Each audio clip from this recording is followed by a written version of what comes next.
Demetrius.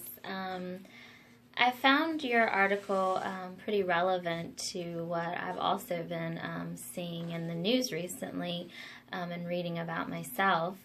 I was getting ready for work the other day, and the news came on, and they were talking about the world and countries running out of fresh water. And of course, I immediately thought of our class and the topics that we were asked to choose from this past week. And it's really scary to hear the statistics and to read these articles and to know that our population is only getting bigger.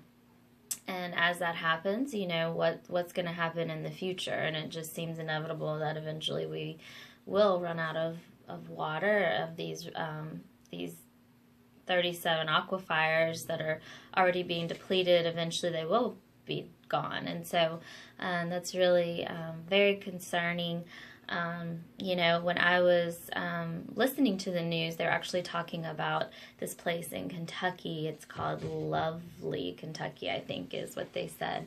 And it is a poor county, or, poor area of Kentucky, but they were talking about how the water there actually runs brown and smells like diesel. And people won't even drink the water from the tap. So there's this one lady on there who actually had a big swimming pool, and she would just collect the rain and use that and bring it in for cooking and heating to wash her clothes. And and this is crazy.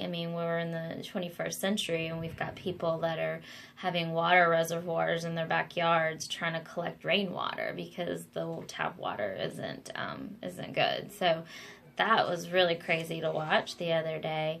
When I was reading your article and listening to what you had to say about beef and how much water it takes to feed the animals and to raise the crops that feed the animals, and hearing the statistic that it takes the same amount of water to produce 1 gallon of milk that it would be for an entire month's worth of showers.